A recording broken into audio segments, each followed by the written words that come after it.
Avant d'explorer notre rythme féminin, il me semblait nécessaire de commencer par le commencement. Notre histoire, la nôtre et celle des femmes qui nous ont précédées. Aujourd'hui, il est plus facile d'associer le mot sorcière aux femmes, et ce avec bienveillance. Mais il est bon de savoir qu'avant de devenir un stimulant pour l'imagination, même si il est souvent encore mal vu, souvent dans les contes de fées, on voit la sorcière, c'est la méchante. Mais avant ça, ça a été surtout la pire marque d'infamie et c'était d'injustice en fait, sur quelque chose basé de complètement infondé. Euh, et ça a valu la torture et la mort de dizaines de milliers de femmes. Et encore aujourd'hui, on fait souvent l'erreur en fait de situer cette période au Moyen Âge, comme si c'était une époque hyper reculée, hyper lointaine, que c'était vraiment genre derrière nous et avec laquelle on n'a plus rien à voir. Mais en réalité, ce qu'il faut savoir, c'est que ces grandes chasses, elles se sont déroulées à la Renaissance. Donc, ce qui est beaucoup, beaucoup plus proche que ce que l'on pense. Elles ont commencé vers 1400 et elles ont pris de l'ampleur surtout à partir de 1560. Donc, quand on fait le rapprochement, on n'a pas tellement de femmes avant nous. Il n'y a pas une si grande quantité de femmes avant nous qui ont connu. Voilà, c'est vraiment. Et donc, du coup, voilà. Donc, c'est des exécutions qui ont eu lieu même d'ailleurs jusqu'à la fin du XVIIIe siècle, donc en 1782. Donc, c'est pour dire, c'était enfin, c'est beaucoup plus proche que ce que l'on pense. Donc, on met aussi souvent les persécutions sur le compte de la religion. Euh, c'est la religion qui nous a imposé ça. Et en un sens, c'est pas complètement faux. On pense voilà que c'est incarné par des inquisiteurs pervers et que c'est des hommes en particulier qui ont fait subir ça aux femmes parce que c'était eux qui dirigeaient la religion. Mais la réalité, c'est que en fait, la majorité des condamnations, elles ont été faites par la cour civile, donc par les gens, par les civils. Et c'est une légère distinction à percevoir, mais c'est que en fait, ces civils-là, à l'époque, en dehors de la religion, on ne pouvait pas penser autrement, en fait. Il y avait que la religion. Donc, la religion, c'était aussi nous, enfin nos ancêtres. Ça en faisait partie aussi.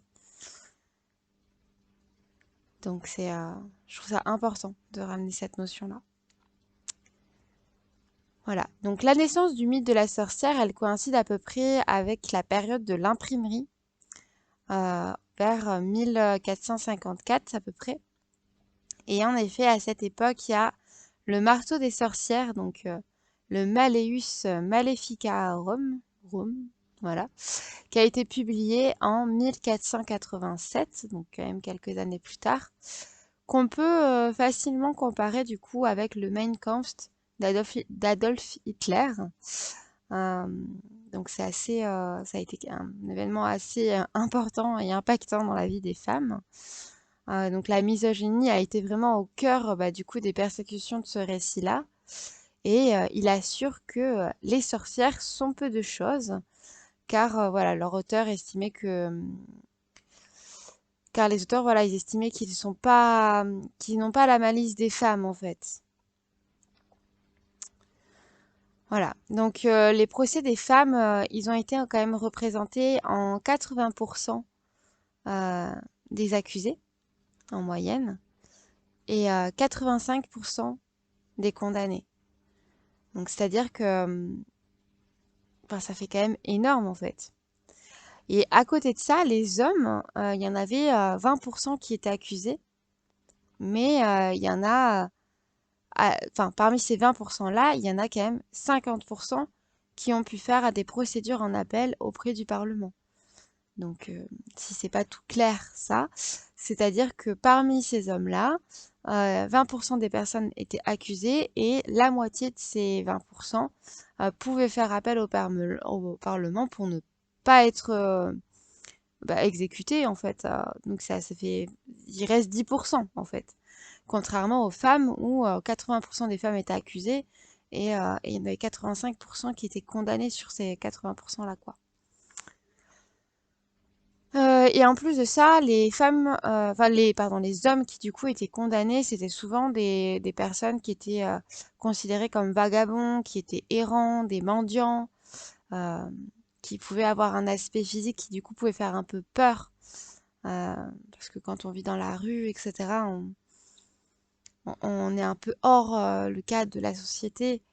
Les vagabonds aussi étaient souvent considérés comme des personnes qui pouvaient vendre un peu tout et rien et donc qui pouvaient être accusés facilement aussi de sorcellerie. Donc voilà. Et auparavant, du coup, les tribunaux refusaient souvent les témoignages aussi bien des femmes euh, et les Européens, enfin les Européennes du coup, notamment, elles accédèrent pas au statut en fait de juger à part entière. Voilà. Enfin, elles n'étaient pas jugées à part entière aux yeux de la loi pour être accusées en masse de sorcellerie. En fait, elles n'avaient pas vraiment le choix de. Elles n'avaient pas ce statut de défense où elles pouvaient dire ben oui, ben non, enfin moi je fais ça et elles pouvaient pas expliquer ce qu'elles faisaient ou est-ce qu'elles ne faisaient pas aussi d'ailleurs concrètement. Elles avaient aucune capacité à pouvoir se défendre verbalement aux yeux de la loi. C'était on a décidé que et on décide pour vous quoi. Point.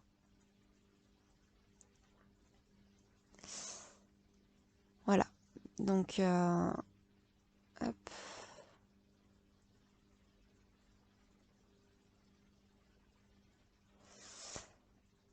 Que dire de plus? Ben du coup voilà, elles ont des accusations, elles ont longtemps été épargnées aussi, voilà, par enfin, les classes supérieures, elles n'ont pas été tellement impactées en fait. Elles ont fini par être atteindre à un moment donné, et bizarrement, c'est là que les accusations, enfin les procès ont fini par s'éteindre, s'estomper, au moment d'arriver voilà, à ces femmes-là. Alors, tant mieux pour elles, quelque part, au moins ça a sauvé quand même certaines femmes, mais ça montre aussi l'enjeu politique et financier derrière. Donc, je vais y revenir après. Euh, les femmes qui ont été du coup accusées pendant tous ces procès, elles se sont retrouvées quand même aux mains d'institutions complètement en fait masculines. C'était enfin les hommes qui les interrogeaient. Enfin voilà, ceux qui les interrogeaient c'était des hommes. Après c'était des prêtres, c'était des pasteurs, c'était des tortionnaires, c'était des hommes aussi. Euh, C'était des gardiens et pas des gardiennes. C'était des juges, hommes. C'était des bourreaux. Mais c'était toujours des hommes. Elles étaient entourées d'hommes. Et il y en a certains même, et même probablement beaucoup, qui profitaient du coup du climat de suspicion généralisée pour se débarrasser de leurs épouses ou leurs amantes encombrantes. C'est-à-dire que quand ils en avaient marre de leur femme, ben ils allaient faire courir la rumeur que c'était une sorcière pour qu'elle finisse sur le bûcher et puis pour pouvoir recommencer une nouvelle vie. Enfin, ça, clairement, je trouve ça dégueulasse. Et il y en a aussi qui en profitaient pour empêcher la vengeance de celles qu'ils avaient séduites ou violées. À l'époque, c'était quand même très fréquent qu'il y avait des hommes qui séduisaient des femmes en leur promettant mondes et merveilles, et notamment beaucoup qui tombaient enceintes, euh, ou même il y en a qui les violaient. Donc des fois elles tombaient enceintes, des fois pas, mais à l'époque, il faut bien rappeler que quand elles tombaient enceintes, c'était hyper mal vu. Enfin, si on n'était pas déjà le rapport sexuel n'était pas tellement autorisé en dehors du mariage. Donc tomber enceinte sans avoir de mari, c'était une injure totale et ça pouvait être très très compliqué. Euh, d'ailleurs, il y a un film qui parle bien de ça, je trouve. C'est enfin une série du coup sur Netflix qui s'appelle Captive. Donc si jamais ça vous intéresse. Enfin, voilà, je trouvais ça aussi très intéressant. Donc voilà. Et du coup, certaines des accusées étaient à la fois donc certes des magiciennes et des guérisseuses. Donc oui, il y a eu des femmes complètement dites innocentes, mais et en même temps, j'ai envie de dire celles qui étaient magiciennes étaient guérisseuses. Pour moi, étaient tout à fait innocentes aussi, mais bon. Mais effectivement, elle jetait des sorts ou elle levait des sorts. Elle pouvait ben, fournir voilà aux gens du village et ça depuis des générations et des années, des filtres, des potions. Et elle soignait, en fait, c'était les médecins du village, c'était les anciens médecins, c'était les guérisseuses. Elle soignait les maladies, les blessés, et elle pouvait même voilà aider les femmes à accoucher. C'était aussi les sages-femmes, dans les deux sens du terme. Euh, donc voilà, c'était quand même, elles avaient une place importante au sein des civils et elles représentaient, enfin voilà, l'un des seuls recours vers lesquels le peuple pouvait se tourner. Il y avait, enfin, elles avaient toujours été considérées comme des membres respectés. C'était elles qui permettaient aussi la survie du village en cas ben, d'attaque, en cas de maladie, en cas de chasse qui peuvent avoir mal tourné, enfin en cas plein de choses. Mais la guérison, c'est quand même quelque chose qui était hyper respecté. Et donc, ça faisait d'elles des membres respectés de leur communauté, clairement. Donc, jusqu'à ce qu'on assimile ben, leur activité à des agissements diaboliques, donc par le texte qui a été écrit, que j'ai cité juste avant, le Malleus Maleficum, non, Maleficarum, pardon. Voilà. Donc, ça a vraiment, c'est vraiment l'élément déclencheur qui a fait que les civils ont commencé à détourner leur regard de femmes respectées à femmes diaboliques et surtout femmes à brûler, quoi, clairement. Donc voilà. Après, du coup, au-delà, donc comme je le disais, il y a pas eu que ces guérisseuses-là qui ont été impactées, en fait. C'est toutes femmes qui ont dépassé un petit peu les normes, on va dire, qui pouvaient susciter des vocations, enfin voilà, qui pouvaient susciter l'envie,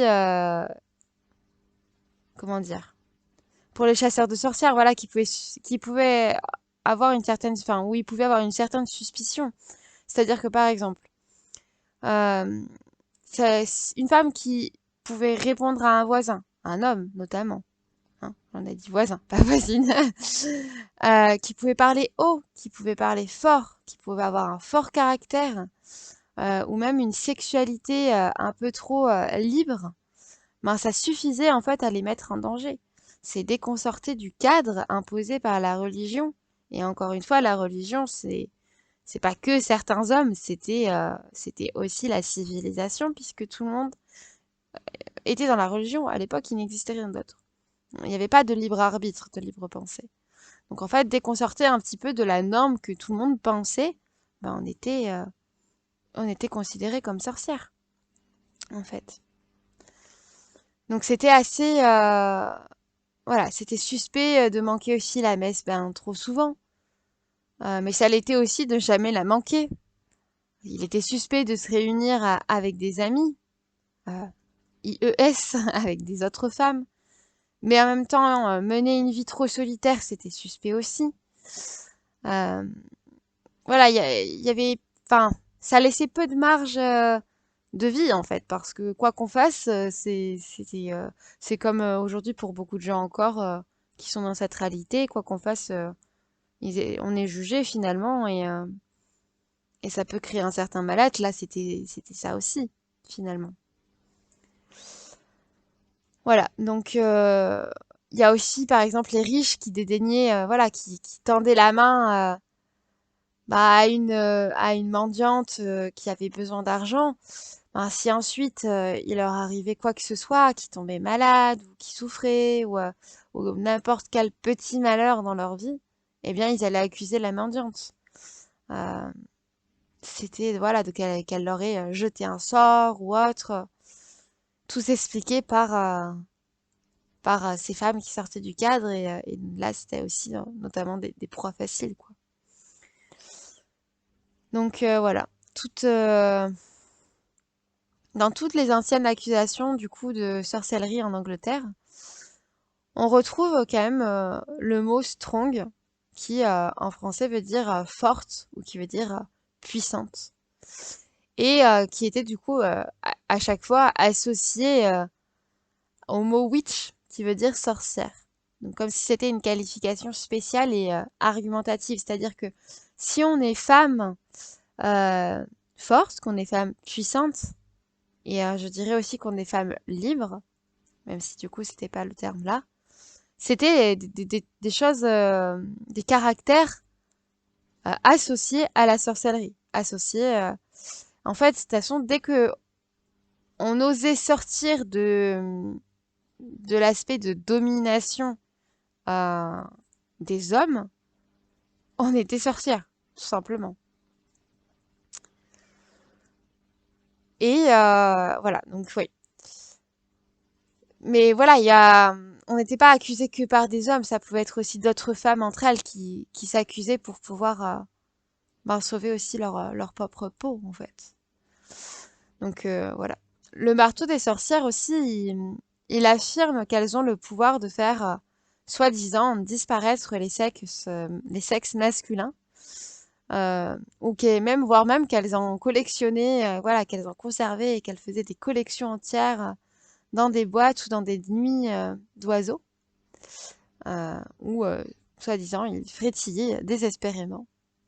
Mais bon, bizarrement, hein, on les a jamais retrouvés. Voilà.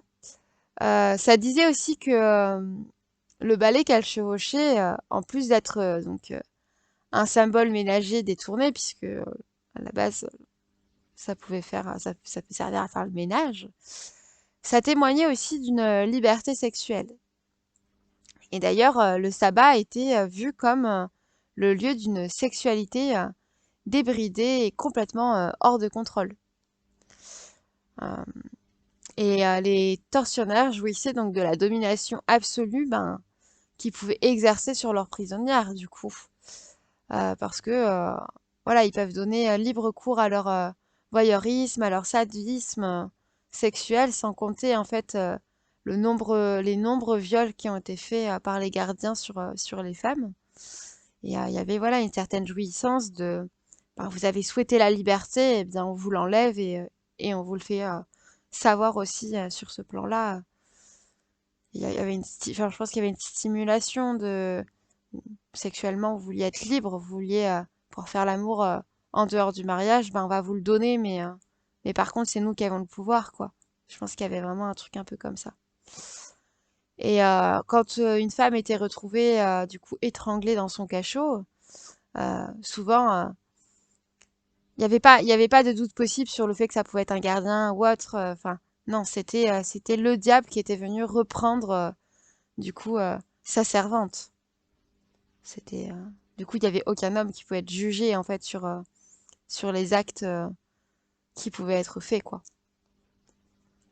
C'était ouais, les femmes enfin, une fois accusées et condamnées, elles étaient vraiment elles perdaient toute dignité humaine à leurs yeux. C'était des choses, c'était pire que des animaux hein, parce que même enfin les animaux étaient déjà pas hyper considérés dans ce temps-là, en tout cas pas par la religion. Enfin voilà, c'était vu comme quelque chose de soumis à l'homme ou d'inférieur en tout cas à l'homme.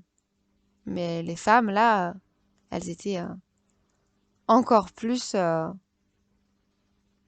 encore plus mal vues, quoi. Enfin, encore plus, ouais, encore plus inférieures. Et c'est un sacré paradoxe par rapport justement au fait que enfin, on les classait dans cette infériorité-là, alors que parce que justement elles étaient puissantes, elles pouvaient dépasser la puissance de ces hommes-là, ou en tout cas au moins l'égaler. Donc il y avait vraiment cette volonté derrière de soumission, de remettre les femmes entre guillemets à leur place, quoi. Donc voilà. Les historiens, après, ils s'obstinent quand même à nier pour beaucoup que la chasse aux sorcières fut une explosion de misogynie. Alors, c'est pas le cas de tous, heureusement, mais dans la majorité, quand même, si. On parle souvent, enfin, ils parlent souvent d'un appel à la guerre sainte contre l'allié du diable. Donc, il prêchait vraiment le fait de tuer ces femmes-là comme étant quelque chose de bon, que c'était la volonté de Dieu et que c'était quelque chose de bon pour eux et pour la civilisation, quoi. Donc, ils y affirment aussi que les femmes, donc, sous un extérieur d'humilité, cachent un tempérament orgueilleux et incorrigible, en quoi elles peuvent ressembler aux juifs. Donc, d'où aussi le fait qu'on dit que le Malleus Maleficarum peut être comparé au texte d'Adolf Hitler, quoi. C'est un... Voilà. Et de plus aussi l'Église, bah là, c'est elle qui a inventé en fait, enfin, c'est elle qui a inventé Satan à la base, qui a ensuite pu du coup accuser les sorcières d'être satanisme, parce que c'est la religion du christianisme qui a inventé Dieu et par conséquent ce qui a, enfin inventé. Après, ça dépend des religions qu'on a. On peut aussi croire réellement que ça vient de notre passé, on ne sait pas vraiment.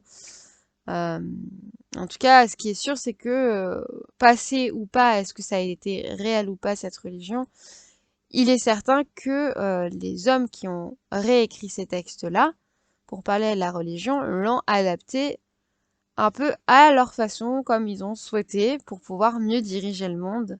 C'était, enfin, honnêtement, la religion était la politique d'aujourd'hui, tout simplement. Donc c'est toujours délicat de savoir ce qui est vrai et pas vrai, mais arrivé là, c'est eux qui ont parlé d'un dieu et c'est eux qui ont parlé de Satan, du coup.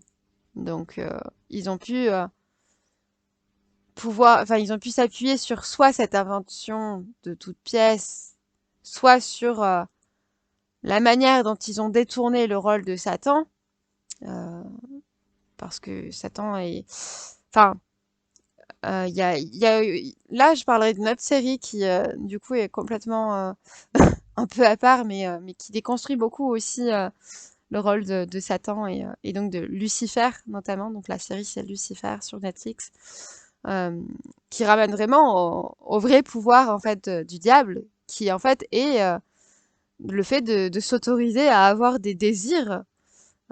Oui, bien sûr qu'il peut avoir tendance parfois à être dans un certain enfin, ce qui peut nous sembler être un excès, puisque pour nous, ça va au-delà des répressions qu'on nous impose de dire que le désir, enfin, voilà, dans la religion, le désir était mal, en fait. C'était quelque chose qui n'était pas convenable. Et le plaisir aussi. Et, euh, et en fait, c'est ça, on renvoie aussi les femmes et du coup, les sorcières à s'autoriser ces plaisirs-là et pas que sexuels, hein. Du coup, dans la religion, tout plaisir et toute jouissance, en fait, était considérée comme mauvaise. Enfin, voilà, du coup, je m'éloigne un peu, mais oui, donc voilà, c'est pour dire que ils ont vraiment modelé, donc du coup, enfin, pour moi, il y a quand même une vérité. S'ils n'ont pas inventé Dieu et Satan, admettons, ils peuvent au moins avoir inventé le fait que, enfin, décider du fait que le désir était mal et donc que Satan était mal, en fait, tout simplement. Enfin bon, voilà. Et donc du coup que bah, les sorcières étaient donc satanistes puisque elles s'autorisaient ces désirs-là, etc., etc. Donc il est important aussi de comprendre du coup que toutes ces femmes, et ça même celles qui n'ont jamais du coup été accusées, ont subi en fait les effets de la chasse aux sorcières. Parce que du coup la mise en public de tous ces supplices, et puis les instruments de torture, la violence qui a été faite aux femmes, euh, c'est les disciplines aussi collectives. Enfin, tout ça, c'est vraiment, ça les poussait à être discrètes, à être dociles, à être soumises, à pas faire de vagues. Euh, Elles pouvaient pas, enfin, c'est ça, ça crée un climat de peur, en fait, tout simplement. C'est-à-dire que il y avait la peur et l'insécurité de faire le truc qui fera que, aussi petit soit-il, on nous accusera, enfin, d'être une sorcière en fait. Donc enfin, ça a été aussi, voilà, le début de la soumission des femmes, clairement, par répercussion. Donc elles ont vraiment dû acquérir, voilà, une manière, déjà une manière d'être, mais aussi la conviction que, en fait, elles incarnaient le mal, qu'elles soient sorcières ou pas sorcières, qu'il y avait la suspicion permanente, un peu l'épée Damoclès sur leur tête, quoi. Donc elles ont dû se persuader enfin, de leur culpabilité à être une femme et de la noirceur fondamentale que ça voulait dire et du risque qu'il pouvait y avoir.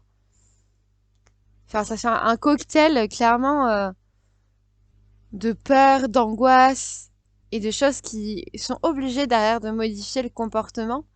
Ça a vraiment poussé les femmes à être obligées de se taire, à être obligées d'acquiescer face à un homme par peur de finir sur un bûcher pour des choses qui sont pas du tout fondées, quoi, en fait. Et parmi, du coup, les accusés de la sorcellerie, enfin, de sorcellerie, du coup, on relève aussi une surreprésentation, ben, bizarrement, des femmes célibataires et des veuves. Donc, en gros, de toutes celles qui n'étaient pas subordonnées à un homme. Donc, les femmes étaient vraiment évincées de la place qu'elles occupent dans le monde du travail. Enfin, ça a été aussi le début. Enfin, je vais y revenir un petit peu juste après, mais c'était vraiment une femme célibataire, c'est du coup était libre, donc pas soumise à un homme, et une veuve était par les conséquences de la vie plus soumise à un homme.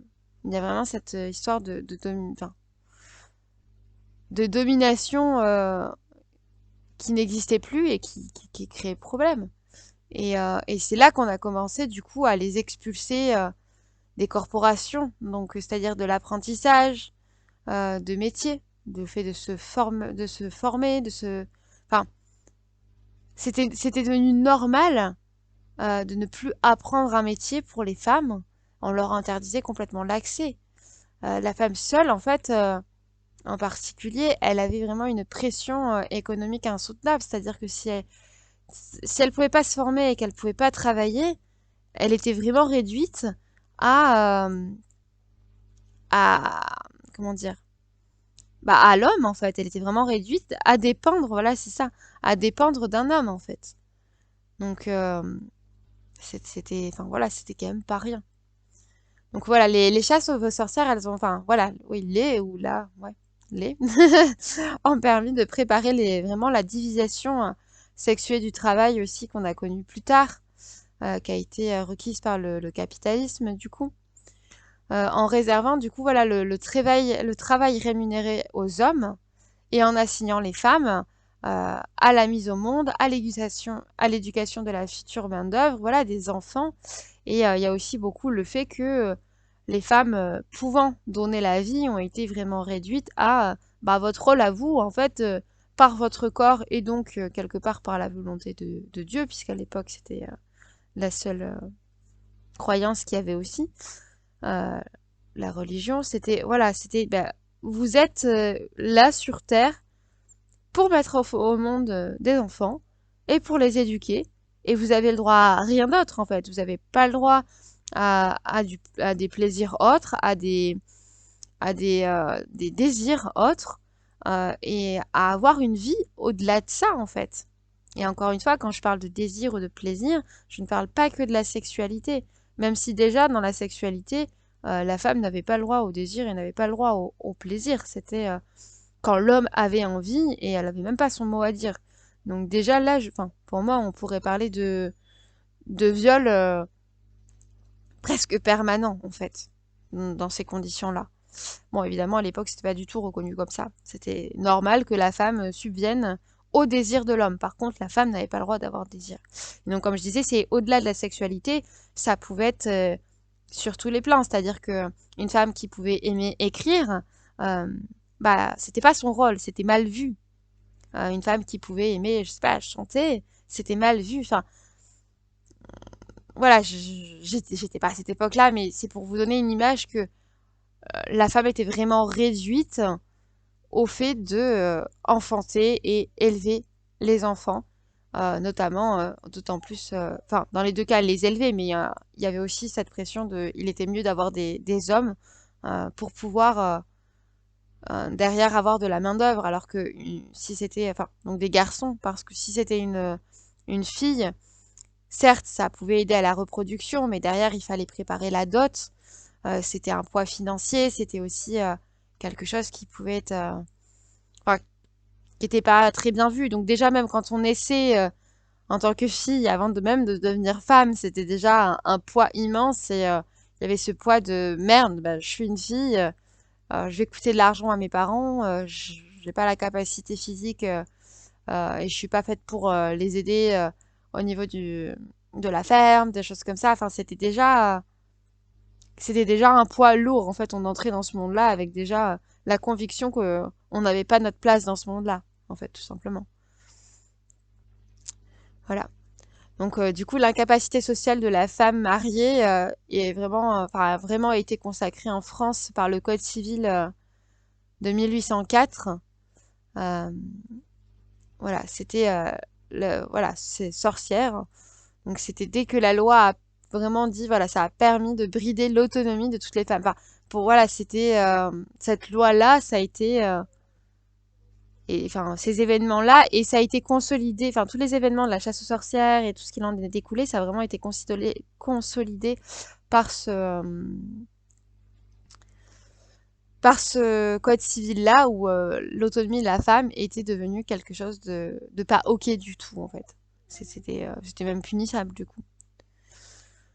Aujourd'hui, l'indépendance des femmes, même quand elle est encore possible, enfin juridiquement et matériellement, elle continue quand même de susciter certains scepticismes en général. Enfin, on est encore très calé sur le lien avec un homme et des enfants et encore très dans la femme vit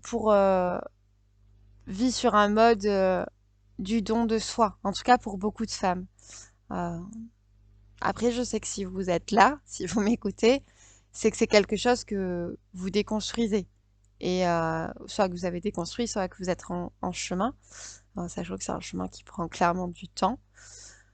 Mais il y a encore, enfin, je trouve que c'est important d'avoir encore une pensée pour toutes ces femmes qui se sont pas libérées de tout ça et, euh, et pour qui bah, le cœur de leur identité reste euh, les hommes et les enfants et où ça reste normal et où ça devrait pas l'être. Et moi, j'ai beaucoup d'amour pour ces femmes-là parce que j'ai envie de. C'est pour ça aussi que j'ai créé.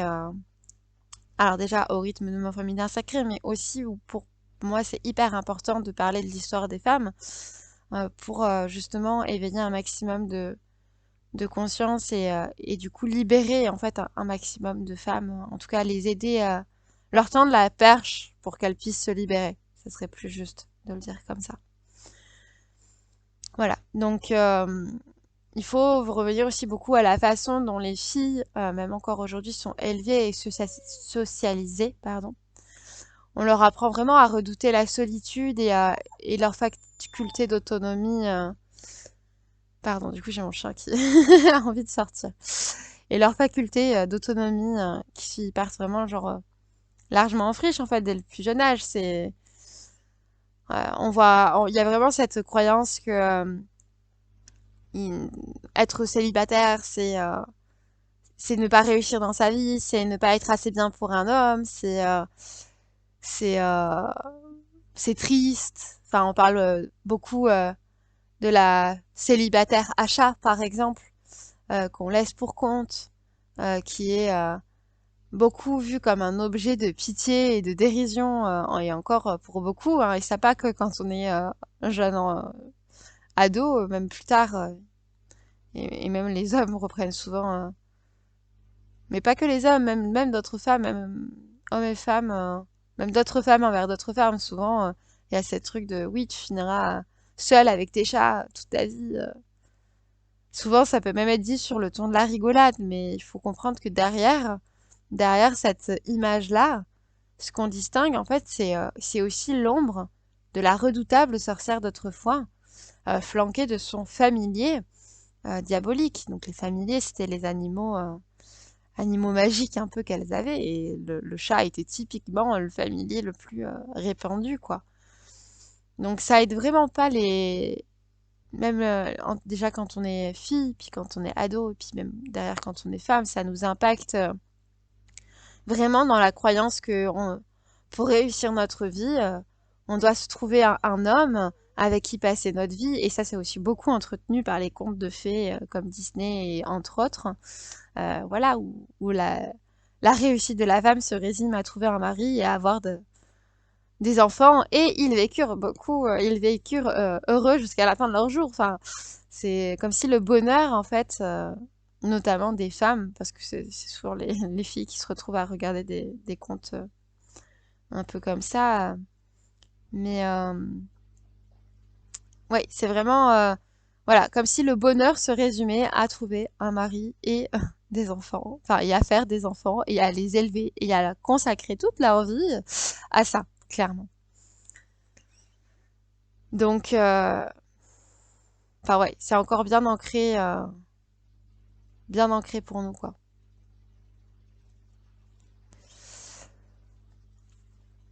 Hum, Après, l'époque des chasses aux sorcières, on a quand même vu la criminalisation de la contraception et de l'avortement aussi. Donc il y a eu une loi qui a été décrétée en 1956 qui obligeait toutes les femmes enceintes à déclarer sa grossesse et à disposer d'un témoin lors de l'accouchement. Donc ça veut dire qu'à cette époque-là, si déjà on était enceinte, on était obligé de le déclarer. Euh, on était obligé de, c'est pas vraiment rendre public, mais presque, enfin, de déclarer le fait d'être tombée enceinte. Et comme je le disais au début de cet audio, euh, quand, si c'était fait sous un cadre de mariage, vous pouvez bien se passer.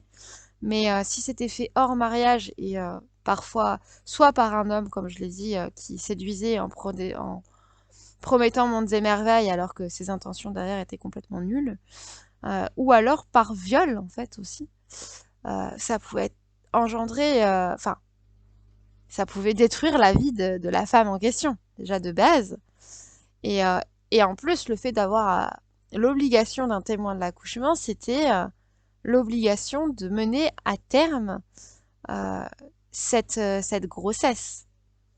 Donc, et d'en assumer les conséquences, même si cela devait clairement pas réduire notre vie en cendres, quoi. Donc, parmi les accusations que portaient, du coup, enfin, qui étaient portées contre les sorcières, il y avait aussi le fait de faire mourir des enfants.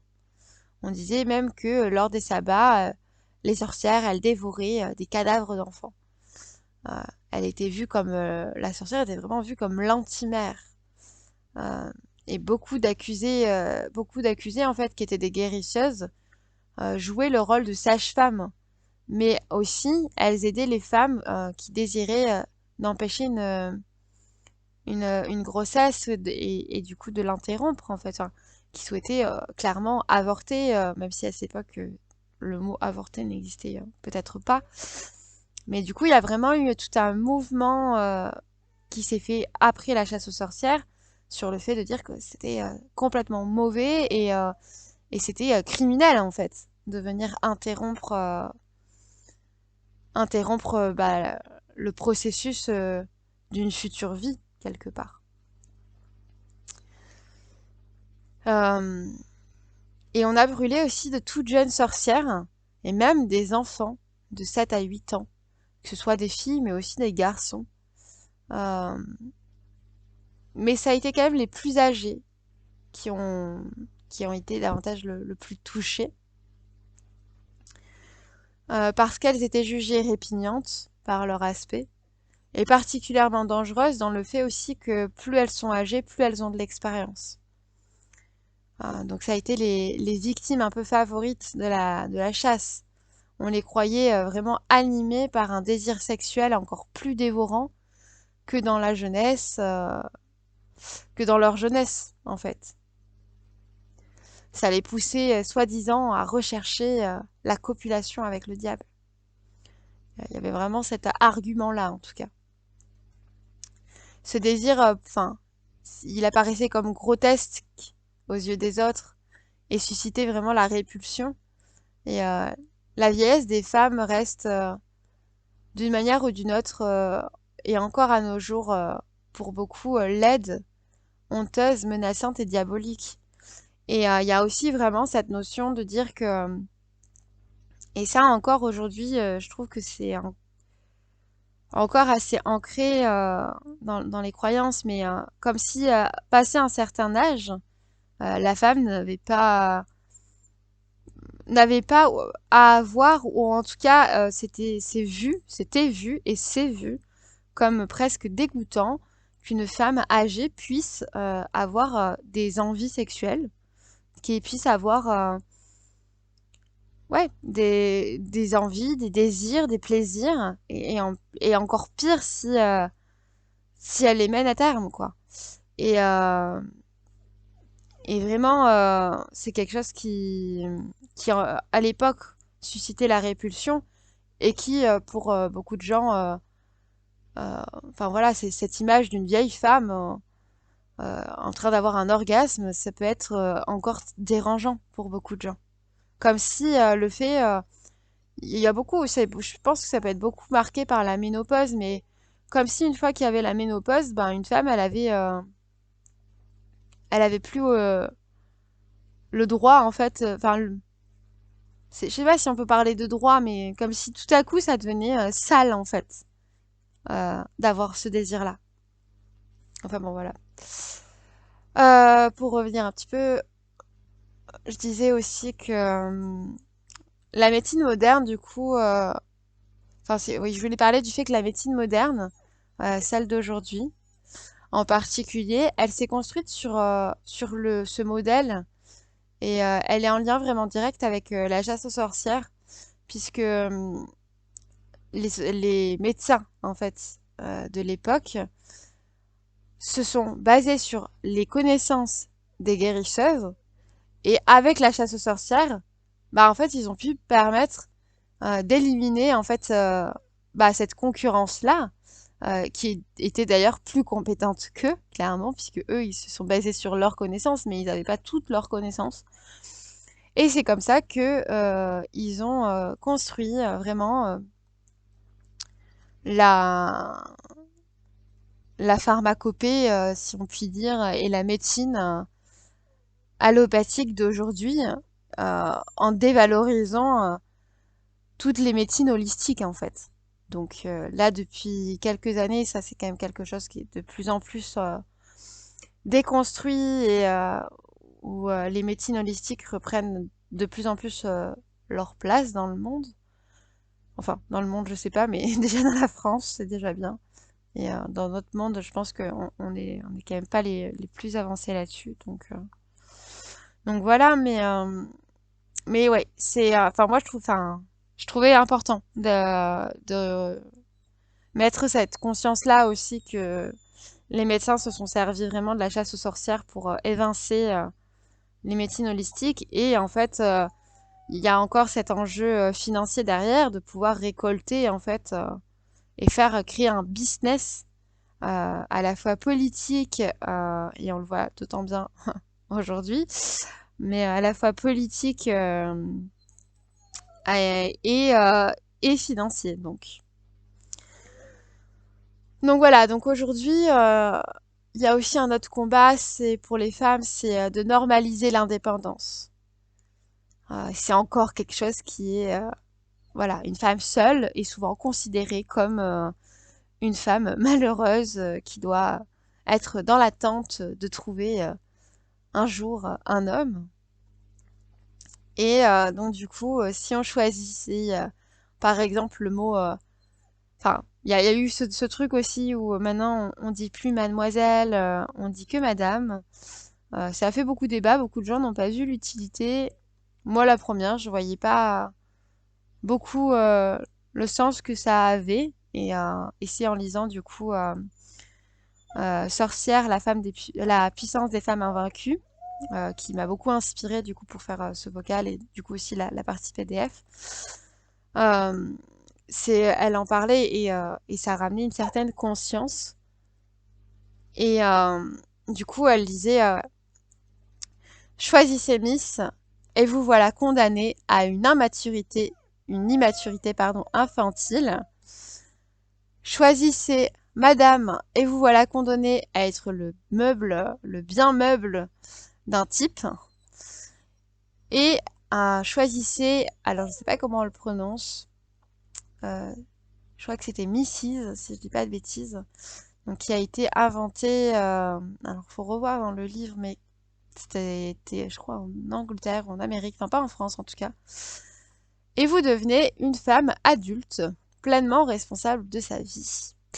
C'est-à-dire que oui, quand on nous dit Miss ou nous en France Mademoiselle, il y a un attrait de jeunesse qui est plaisant, hein, on va pas se mentir, puisque la vieillesse est encore très mal vue et acceptée de nos jours. Du coup, ce côté jeunesse était assez léger, et assez léger, assez stimulant, dynamique. Enfin voilà, ça renvoie beaucoup à la jeune fille. Si on prend par exemple les aspects de la triple déesse, dont j'ai pas mal parlé sur Au rythme de la lune. Et en même temps, une fois qu'on vous dit madame, il y a un truc beaucoup plus froid, beaucoup plus stoïque, beaucoup plus figé. Bon, bah, y a plus d'intérêt. Genre, cette femme-là, elle est casée. Donc, par rapport à l'homme, je trouve qu'il y a aussi un suicide, enfin, un désir derrière. C'est-à-dire que une miss, une mademoiselle, elle est désirable parce qu'elle est jeune, elle est fraîche et souvent, elle est accessible. Tandis qu'une madame, elle est mariée, elle est casée, elle est rangée comme elle a dit que du coup Mona Chollet comme un meuble en fait, tout simplement dans une maison et du coup elle est pas disponible donc en fait il y a aucun intérêt à la regarder donc vous savez ce terme, je crois que c'était Mrs si je dis pas de bêtises au niveau de la prononciation. On n'a pas d'équivalent en France, hein. C'est bien dommage, ça vaudrait le coup d'y réfléchir. Mais elle représentait vraiment la femme en fait indépendante, la femme affirmée, la femme sûre d'elle, euh, qui était ni accessible au bon vouloir des hommes, ni bien rangée dans, dans une maison.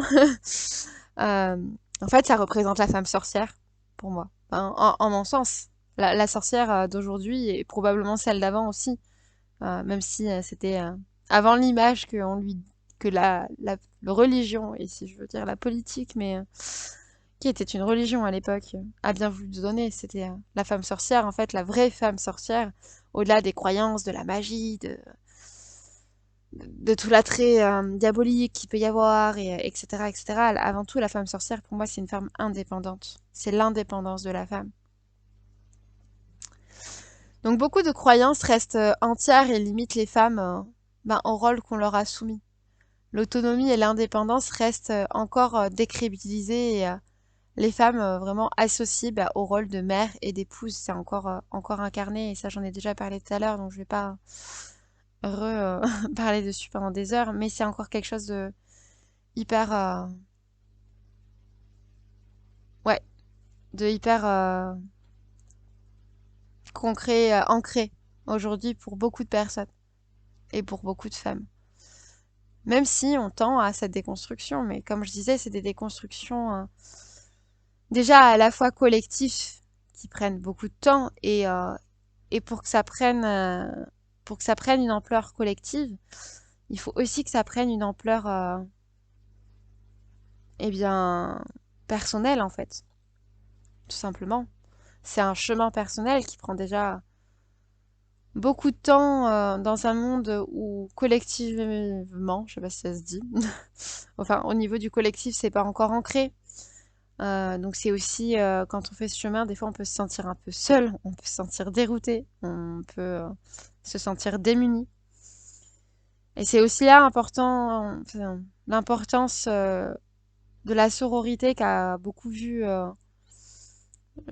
le jour ces dernières années, pour justement se sentir moins seul dans ce chemin, de pouvoir échanger, de pouvoir partager nos expériences, nos idées, ce qu'on ressent, pour pouvoir faciliter ce chemin et vraiment nous soutenir en fait. Voilà. Et du coup, cependant, voilà, nous ne sommes plus, on n'en est plus à faire valoir nos droits et à incarner notre puissance. Euh, on, enfin, on est de plus en plus, en fait, c'est pour ça aussi, c'est que on est de plus en plus, comme je le disais, à incarner ça et c'est pour ça que moi je suis convaincue que cette puissance-là, on l'a pas perdue, elle n'a pas disparu comme par magie. Elle a juste été mise en sommeil, elle a été réprimée pendant longtemps et elle a été oubliée. Mais on a besoin de s'en souvenir aujourd'hui. On a besoin de s'en rappeler.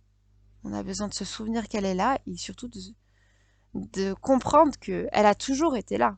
C'est juste qu'elle était en sommeil et qu'on a juste à la réveiller. Alors oui, c'est un chemin qui prend du temps, qui demande de déconstruire beaucoup de croyances, mais aussi de peurs, des choses qui nous bloquent. Mais c'est quelque chose qui est possible.